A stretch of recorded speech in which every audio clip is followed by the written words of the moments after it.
we should try your questions first, as perhaps. Sure, let's start with mine. Why not? Okay, so you are. I will direct. Mm, Oh, that's the sure. word. That's the word.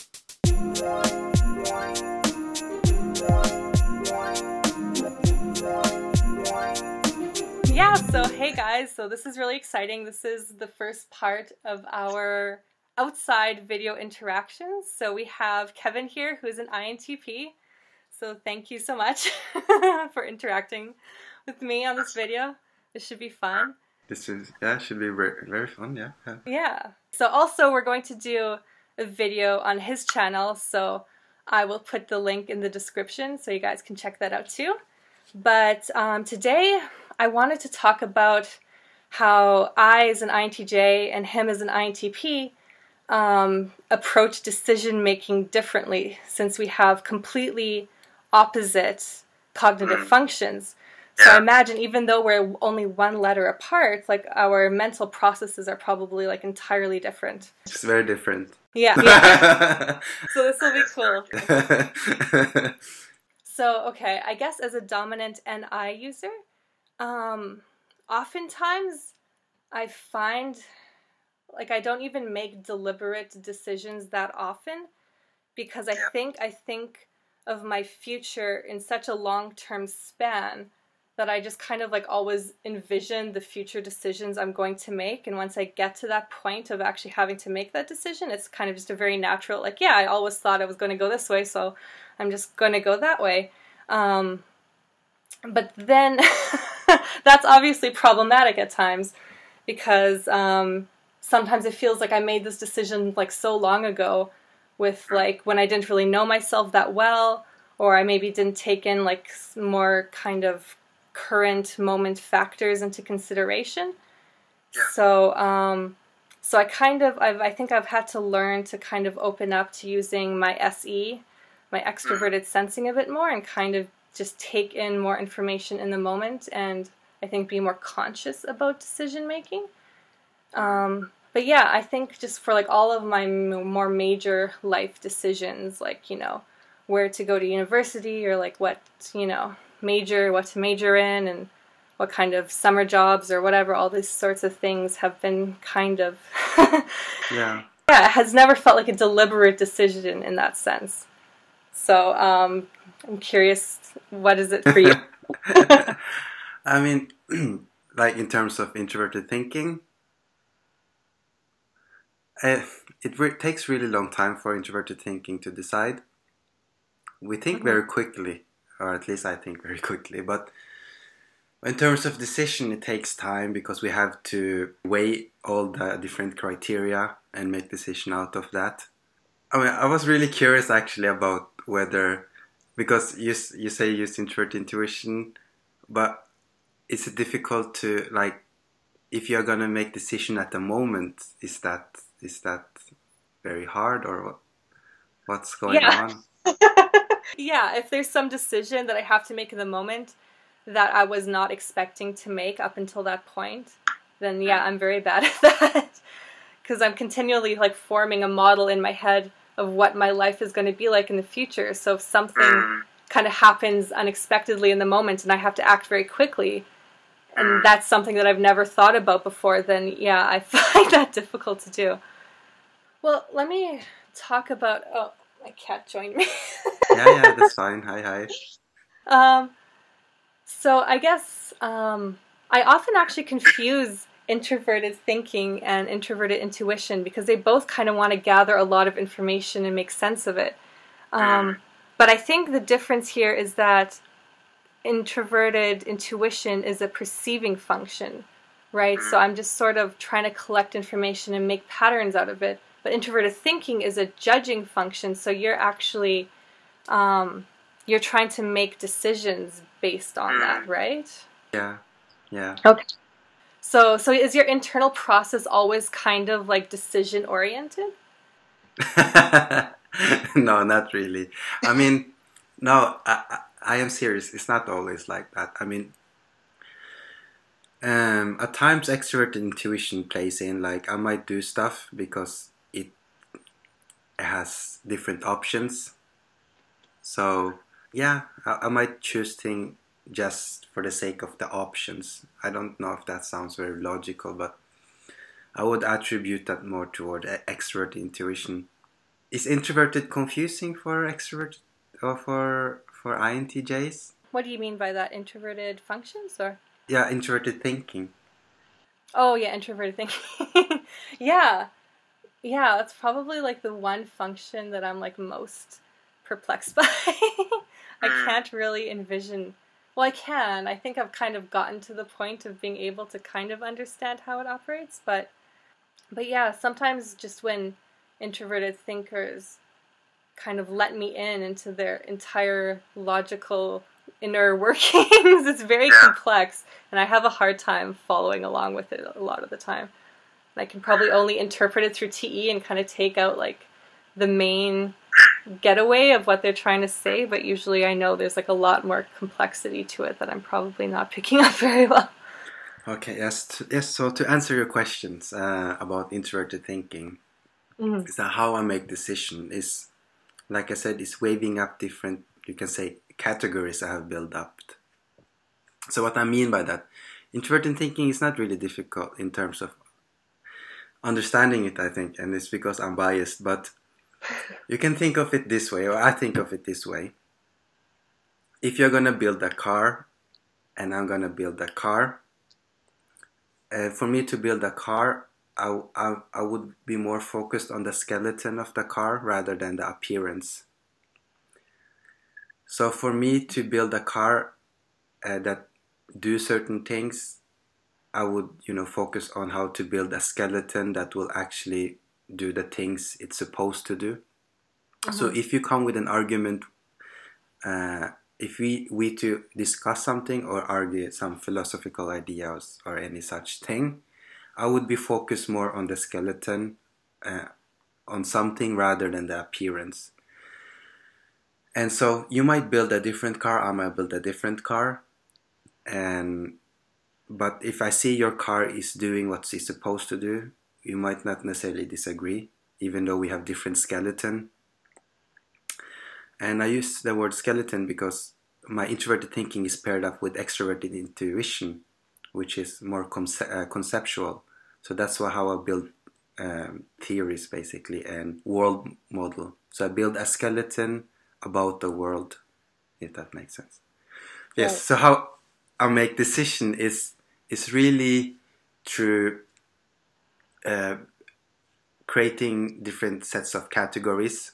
So for example, the categories we have put animals in today and the subcategories. You have cat and you have, I don't know what after, let's say lion, and so you create a category. And we wave up different options and we'll see which options is more valued in that sense compared to the others, and yeah, for that particular time or context and so on. So if I buy a car, I might have different, you can say, this sounds more as introverted feeling, but this is really, I'm just trying to explain it. So I would perhaps value at that time the how big the car is, how fast it is, and so on. And for the other car, perhaps it doesn't do the things I want, so I would rather choose this car.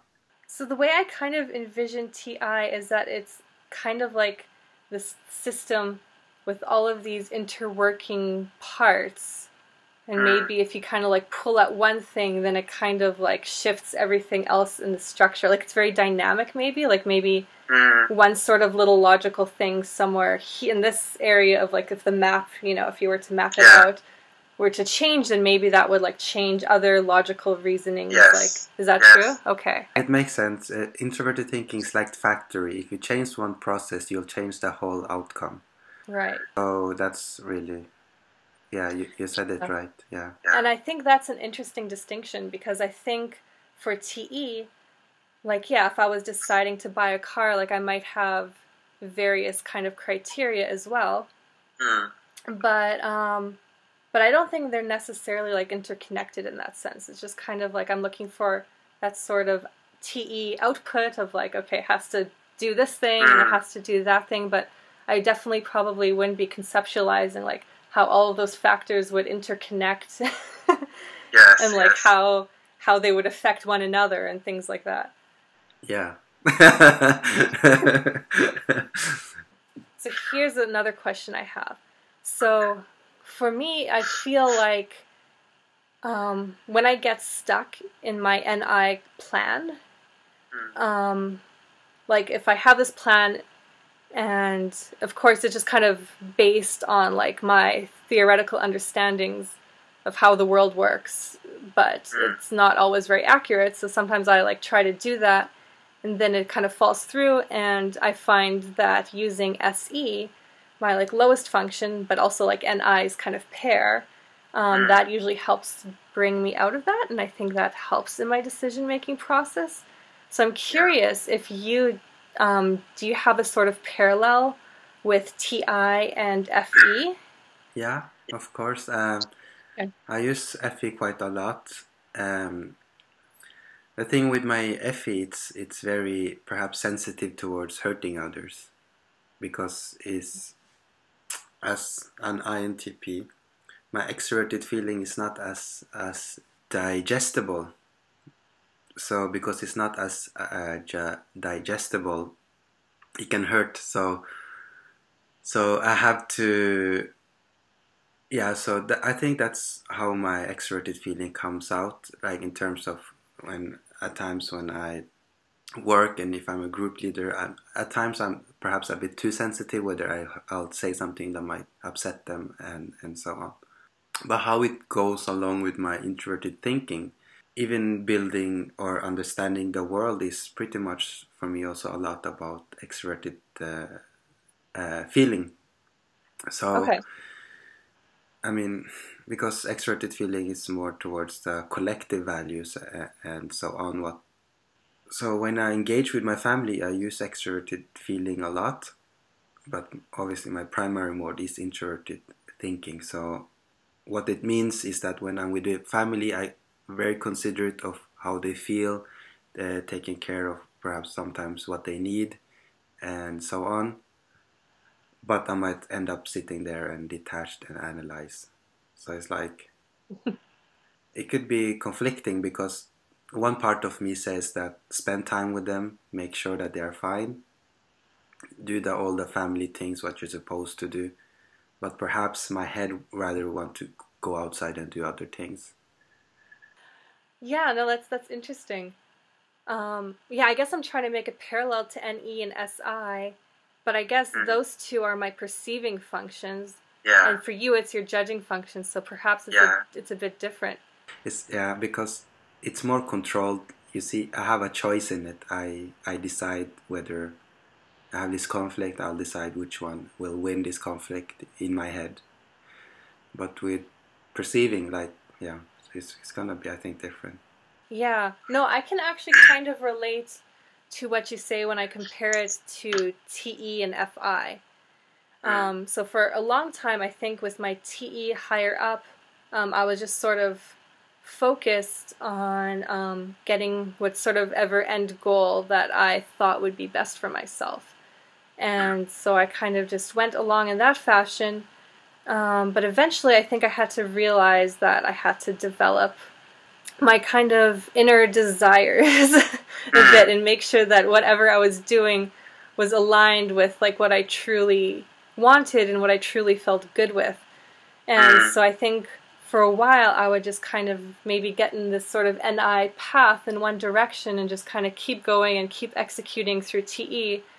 And then eventually, just kind of by habit, I guess, I would get to the point where I'm maybe getting close to that goal, but then my FI kicks in and I'm like, oh, well, maybe maybe this isn't really the best option for me, or maybe it's not really exactly what I want for myself. And so I think I've learned to kind of, yeah, to kind of balance those two a bit, and before going into anything, make sure that it sits well with what feels right to me and what feels authentic to me, because I think something can maybe feel right in terms of like, yes, I value that thing, but maybe for whatever reason it's just not what I feel like I should be doing right now. Like maybe I'm not ready for it, or maybe it's just not my role in the world to like to do that thing. Maybe it's more for someone else. So I think just aligning with my FI desires probably, I think that just fuels my TE much more easily, and I can just I can do things with much more ease if I'm tapped into that FI. So I think because TE, we have to see something done externally in order to kind of grasp the logic, or kind of have some sort of concrete facts to work with, right? I feel like there might always be a bit of research needed with TE, but I'm wondering for TI if like you already have that model built in your head, like is that something that's always there, and then you can make decisions rather quickly because you always have that internalized kind of system of how something works? I mean, it's always building. It's never complete and it's never satisfied. But that's where introverted sensing comes in. Okay. Because, you know, when we have that's the beauty with introverted sensing. That's, you know, people never talk about the third and the fourth function, to be honest, and that really irritates me because they only talk about anyway. So introverted sensing comes when there is no extrovert intuition. What it means by that is, for example, if I sit on a bus and I start introverted thinking, now I don't necessarily have any object to start or any environment to start using my extrovert intuition. I mean I can use my introverted thinking and pull out and add it with some extrovert intuition. But what often happens is that I pull a data from my introverted sensing, then it goes through extrovert intuition, then it goes through introverted thinking. So for example, I sit on a bus and I drive through a swimming pool place, and from that my introverted sensing may kick in, and it might like think about the times when I went in the swimming pool and the vibe, the emotion that was associated with it. Then from that, it might start analyzing it.